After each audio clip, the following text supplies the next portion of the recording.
Donc voici la vidéo sur les nombres relatifs, et là on va se focaliser sur le calcul avec les nombres relatifs. Alors cette vidéo est en fait la suite de ce qu'on a fait en début d'année sur les nombres relatifs, où on avait dit qu'en fait c'était l'ensemble des nombres positifs et négatifs. On avait fait tout un travail sur les droites graduées, comment on pouvait placer sur une droite graduée des nombres avant ou après le 0. Et donc là, cette fois-ci, eh bien, on va s'attaquer au calcul. Donc dans cette vidéo, nous allons voir la somme et la différence. Alors munissez-vous de la feuille que je vous ai donnée en cours pour remplir comme d'habitude les différentes notions que nous allons voir dans cette vidéo.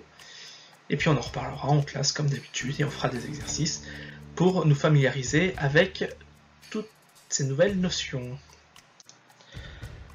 Alors somme de nombres relatifs. Alors pour illustrer cette partie, je vais partir d'un petit problème tout simple.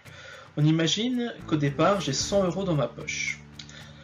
Donc quand je dépense ou que je perds de l'argent, eh bien je vais additionner un nombre négatif. Par contre, si j'en gagne, je vais additionner un nombre positif. Donc on va remplir le tableau que vous avez aussi sur votre feuille.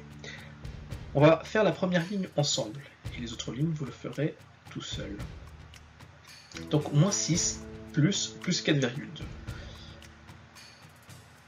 Donc ça veut dire qu'au départ, je perds 6 € et après j'en gagne 4,2.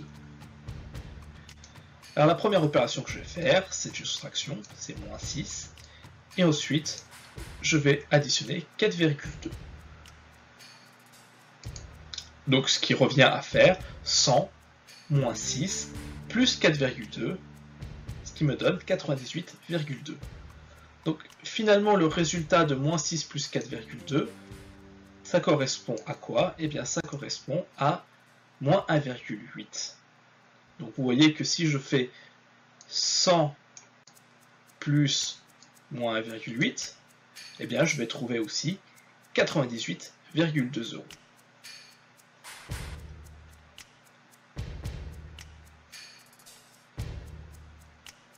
Donc je vous invite à remplir ce tableau de la même façon.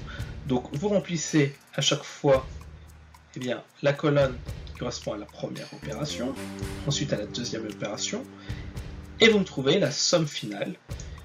Et le résultat du calcul en fait va correspondre eh bien, tout simplement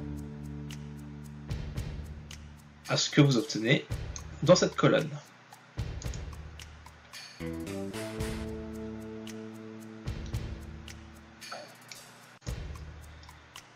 Alors maintenant, comment on fait une différence de deux nombres relatifs? Alors il faut connaître la propriété suivante.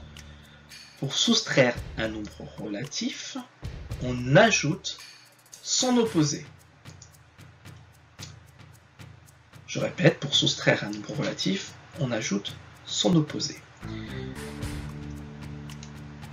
Alors on va expliquer ce que je viens de dire avec le tableau ci-dessous.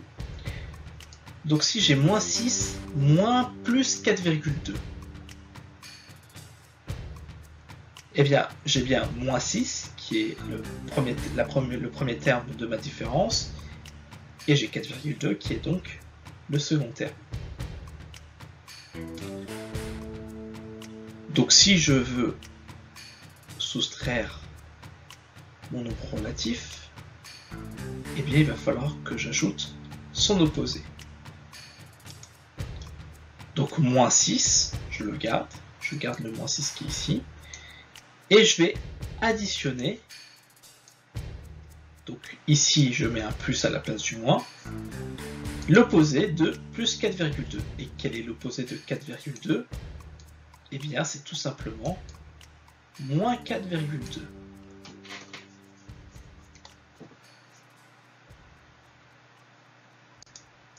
Donc finalement, l'opération que je vais faire, c'est 100 moins 6 d'abord. Ensuite, j'enlève moins 4,2. Et au final, je vais trouver 89,8.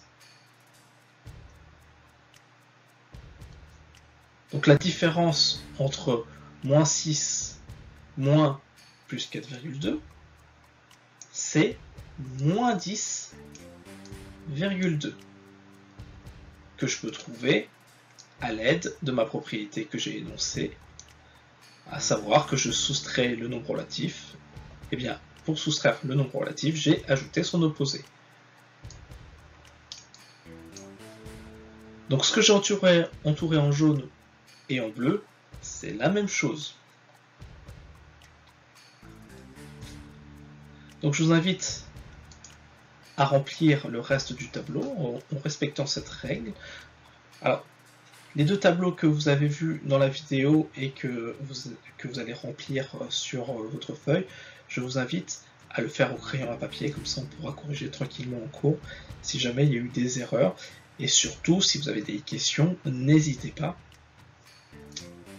Essayez de comprendre la logique qui est derrière ces calculs. Et puis on fera d'autres exercices en classe pour mieux comprendre tout ça.